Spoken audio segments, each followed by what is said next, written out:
कलयुगी पिता का करतूत सामने आ चुका है। दरअसल यह पूरा वाकया प्रतापगढ़ के अंतु इलाके के चौबेपुर का बताया जा रहा है, जहां पर एक पिता ने अपने ही 7 साल के बेटे की पटक पटक कर हत्या कर दी और फिर मुंह जो है पैरों से दबा दिया।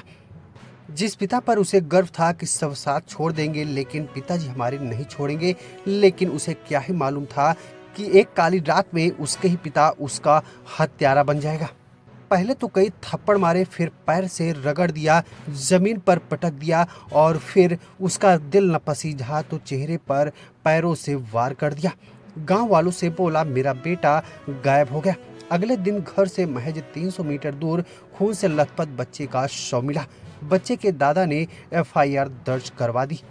पुलिस ने जब अगले दिन पूछताछ की तो बच्चे का पिता फरार हो गया। वहीं 5 दिन बाद शनिवार को प्रतापगढ़ पुलिस ने उसे धर दबोचा। गुनाह किसी और का और सजा किसी और को मिल गया।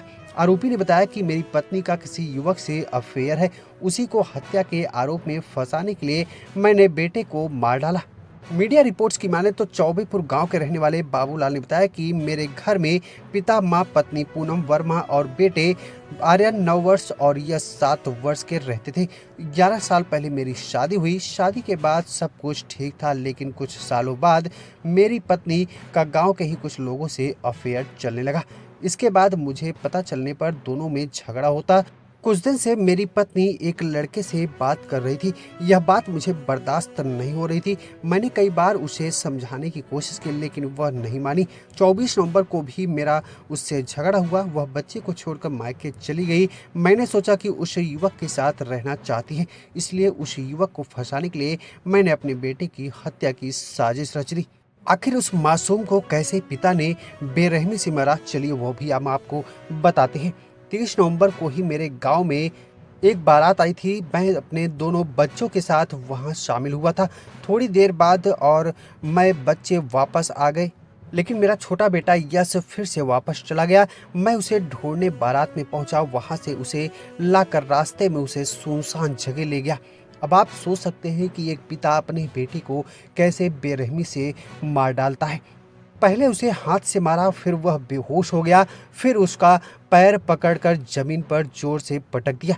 इसके बाद पैर में पहने हुए जूतों से उसके चेहरे पर कई बार मारा है।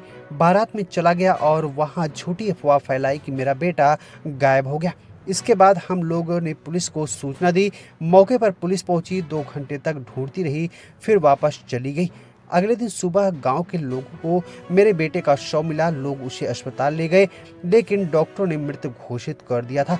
तब मुझे एहसास हुआ कि मैंने अपने ही बेटे को मार डाला है। अंतिम संस्कार करने के बाद पकड़े जाने से डर से उस दिन भाग निकला। 4 से 5 दिन बाद पुलिस मुझ तक पहुंची और फिर मुझे गिरफ्तार की।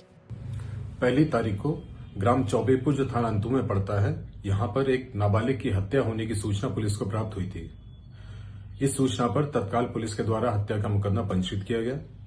इस हत्या के मुकदमे में नाबालिग के पिता बाबूलाल की गिरफ्तारी पुलिस के द्वारा की गई है। बाबूलाल के द्वारा यह घटना अपनी पत्नी और उसके प्रेमी को हत्या के मुकदमे में फंसाने के लिए की गई थी। बाबूलाल से उसके द्वारा पहने गए कपड़े, जूते बरामद कर लिए गए हैं और शीघ्र ही उसे रिमांड हेतु न्यायालय प्रस्तुत किया जाएगा। खबर पसंद आई हो तो लाइक करें और साथ ही चैनल को फटाफट सब्सक्राइब कर बेल आइकन को जरूर दबा लें, जिससे ऐसी हर बड़ी अपडेट की नोटिफिकेशन सबसे पहले पहुंचती रहे आप तक।